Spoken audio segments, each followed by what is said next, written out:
Pemirsa, salah satu perahu asal Kabupaten Mandar, Sulawesi Barat ini diluncurkan dalam rangkaian program Makassar International Writer Festival yang akan nantinya mengarungi pulau-pulau di wilayah Makassar atau Indonesia untuk mengkampanyekan literasi kepada generasi muda. Perahu Pustaka Patinggal Loang, yakni perahu jenis Bago asal Mandar, Sulawesi Barat, saat ini sudah mulai punah. Perahu yang dibuat seorang nahkoda sekaligus pembuat kapal asal Mandar siap berlayar mengarungi pulau-pulau kecil di sekitar Makassar, mengunjungi Pulau Samalona, dan merambat ke timur Sulawesi. Perahu ini nantinya akan membawa muatan spesial. Bedanya dengan perahu Makassar biasa, ini akan membawa buku lebih dari 5.000 buku. Perahu yang dibangun awal 2015 itu diberi nama Perahu Pustaka Patinggal Loang. Pembuatannya terinspirasi kuda pustaka di Jawa Timur. Semacam perpustakaan berjalan yang mendatangi warga-warga di daerah terpencil. Karena Makassar lebih banyak kepulauan, perpustakaan dibuat di perairan. Jadi ini kalau secara tradisional ini perahu jenis Bago, ini sudah punah. Nah, dalam rangka ini perahu pustaka yang namanya Perahu Pustaka Patinggal Loang, kita menggunakan perahu jenis Bago karena selain karena ini perahu tradisional juga lambungnya lebih luas. Jadi rencana nanti ini kita akan muati buku-buku. Saya sama beberapa teman itu akan keliling beberapa kepulauan di Selat Makassar sampai Kalimantan Timur, Kalsel. Untuk itu menyebarkan semangat literasi kita. Ini kan anak-anak pulau bisa dikatakan tidak pernah menjangkau buku-buku. Jadi dengan perahu pustaka Patinggal Loang ini ya harapannya itu anak-anak teman adik-adik kita di pulau itu bisa membaca buku. Ya ini kan kita selama ini kan bangga dengan sebagai anak cucu pelaut atau benua maritim. Tapi di sisi lain ya saudara-saudara kita di pulau-pulau kecil termasuk yang di pesisir ya tidak terjangkau hal-hal seperti ini. Makanya dengan moda transportasi laut kita bisa menjangkau mereka. Selama ini warga Kepulauan Makassar sulit mengakses buku. Karena itulah perahu pustaka penting. Ia berlayar membawa ribuan buku setiap hari. Pelayaran diteruskan sampai setahun lamanya.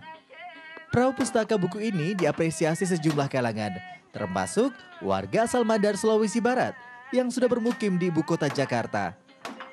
Dengan adanya perahu jenis Bago ini, sekaligus memperkenalkan budaya Mandar di Nusantara maupun dunia. Rasanya sih saya bangga sekali sebagai putri Mandar terutama melihat sekarang dibuat lagi, dibikin satu replika lagi perahu budaya yang kita punya di Mandar. Yang semua dari titik dari pengerjaannya dari awal sampai jadi seperti sekarang ini semua mengikuti ritual-ritual dan awalan-awalan bagaimana membuat perahu tradisi yang sesungguhnya. Buku yang dibuat perahu pustaka kebanyakan bacaan ringan, mulai buku anak, majalah, sampai novel yang mudah dicerna. Sasarannya memang generasi muda, sehingga tak diberi buku yang terlalu berat dibaca.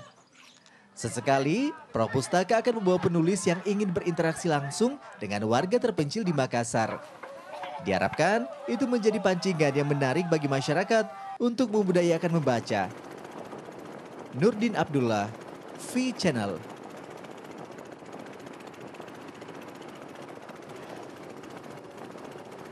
Ya, itu dia sekilas tentang perahu pustaka, perahu jenis Bago. Tapi sebenarnya seperti apa sebenarnya perahu pustaka itu? Di studio telah hadir bersama kami penggagas sekaligus nahkoda dari perahu pustaka ini. Halo, selamat pagi Bang Ridwan. Selamat pagi, ini baru datang dari Mandar langsung ya? Kemarin jam 7. Jadi kita berlayar kurang lebih 20 jam.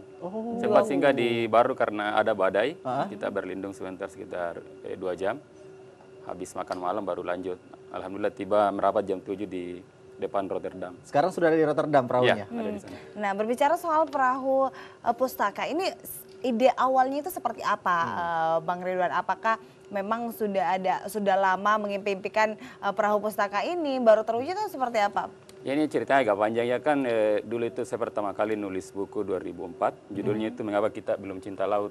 Oke. Ya, nah yang kasih endorsement itu ada orang Sulawesi Selatan yang kerja di Jakarta, sempat jadi kurator budaya di sana, namanya Kak Nirwan Arsuka.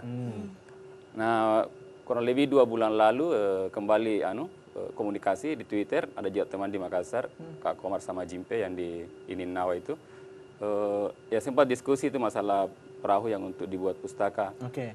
Jadi kami diminta, kan Kak Nirwan di Jakarta, saya dan teman-teman itu kan tinggal di Sulawesi Selatan kan, sama Sulawesi Barat. Ya diminta cari perahu. Yang minta siapa? Ya diskusi di situ kan. Ah. Nah kebetulan kan saya sejak 17 tahun lalu kan penelitian kemaritiman, baik Sulsel dan kawasan timur Indonesia, jadi tahu sedikit banyak tentang perahu-perahu Nusantara. Nah ini kan idenya kan mau dipakai ke pulau kecil sama sungai-sungai. Nah menurut saya yang paling cocok itu ya jenis bakgo ini karena dia lebar, stabil kan. Oke. Terus ke dalam tinggi lambungnya itu ya bisa lewati perairan dangkal. Tapi kalau kita sebelum bahas mengenai perahu bakgo tersebut, sebenarnya memang pembuatan perahu ini khusus untuk MIWF waktu itu atau memang kebetulan ada MIWF langsung disodorkan? Enggak, ini kan saya kalau tampil di MIMF saya sudah ini tahun ketiga. Nah, sama direkturnya Kak Lili kan sudah sering komunikasi kan. Waktu didengar ini ada acara pembuatan perahu, ya ditawarkan gimana bisa nggak hadir di anu. Yang awalnya kan ini perahu mau dibuat, biasanya kan dibuat 2 bulan. Ya. Karena ada MIWF ya kita kebut. Ya karena kan momentum juga kan. Nah Kak Lili juga mau bantu untuk ini karena ini kan kita mau terima donasi buku. Ya. Jadi momen MIWF itu sangat penting bagi kami. Nah ya kebetulan itu memang satu jaringan. Jadi memang seorang penulis juga ya, Bang Ridwan ini sudah lama menulis dan mau menyalurkan tulisan ataupun berlayar untuk berbagi ilmu. Ini sebenarnya seperti apa? Apakah Bang Ridwan sedih melihat para pemuda yang sudah tidak minat dengan literasi atau seperti apa Bang Ridwan? Iya, kalau saya pribadi kan sudah nulis kurang lebih 10 buku kemaritiman. Jadi banyak sekali nih. Jadi saya sering ke pulau-pulau, hampir semua kepulauan di kawasan timur itu saya pernah datangi pulau-pulau kecil. Jadi ya itu saya lihat realitasnya memang. Nah di sisi lain kan ya saya juga ada penulis terus perpustakaan. Nah ketika ada tawaran ini ya saya langsung terima. Nah ini kan kalau sehari-hari kan saya kerja sebagai jurnalis di Sulawesi Barat. Tapi karena saya mau fokus ini urus perahu, saya mengundurkan diri. Jadi insya Allah nanti ini ya saya lebih banyak ngurus ini perahu, pustaka daripada kegiatan yang selama ini yang saya lakukan di dunia jurnalis seperti itu. Kalau dari Bang Ridwan sudah lama menulis buku, tapi kalau dalam dunia kemaritiman katanya juga sudah pengalaman. Tapi kalau membuat perahu bakgo ini sudah berapa lama? Kalau ini perahu bakgo kan bisa dikatakan dia perahu yang sudah punah. Jadi di dalam itu kan kalau selama ini saya banyak penelitian tentang sandek. Ya. Banyak membantu juga beberapa pelayaran ekspedisi ke luar negeri yang ke Jepang, terus 2012 lalu ya bawa sandek ke Perancis tapi lewat kargo. Jadi ya di dalam referensi kami itu tentang perahu ya bakgo ini sudah punah. Nah untuk revitalisasi itu ya kita mau buat perpustakaan. Jadi idenya kan kemarin mau cari perahu bekas saja, tapi harga tidak selisih banyak. Idenya tidak apa-apa, lebih kita buat baru jadi dokumentasi mulai dari awal. Jadi saya sempat dokumentasikan mulai tebang, ritual menyambung apa semua sampai selesai. Jadi itu memang tujuan anunya itu ya pendokumentasian juga. Nah ini kita melihat ada tayangan dari. Ya, ini waktu masuk di Makassar kemarin. Perjalanan ke sini? Iya. Perjalanan ke sini. Yang dokumentasikan? Iya saya ini. Jurnalis. Jurnalis ya. Nah sebenarnya Bang Ridwan ini perahu jenis bakgo asli di mana sebenarnya? Kalau dikatakan suku tertentu itu agak tidak ada juga karena hampir semua di misalnya Sulawesi Barat sama Sulawesi Selatan itu ditemukan. Kalau di Makassar disebut bakgo, di kawasan Makassar itu disebut patorani. Disebut demikian karena dulu dipakai berburu ikan terbang, torani. Oh iya. Itu sama desainnya. Kalau mau lihat yang beberapa tulisan-tulisan Eropa itu, model perahu yang dipakai ke cari teripang di Marege di Australia, itu abad ke-16 ke-17 itu model begini juga. Ya sebenarnya ini perahu kuno. Kalau kita lihat tadi haluannya kan, ya anjong itu persis sama pinisi. Pinisi ya, kan tidak ada bedanya seperti Iya, pinisi. kalau pinisi sendiri kan itu mulai muncul itu abad ke-19 jadi tergolong baru. Ketika pelot-pelot di sini mengadopsi layar Eropa, itu jadilah pinisi. Kan pinisi sendiri itu berasal dari kata Perancis, pinas. Itu kalau artinya itu perahu-perahu berukuran kecil. Jadi Bago ini adalah bapaknya dari Pinisi. Iya, kakaknya memang.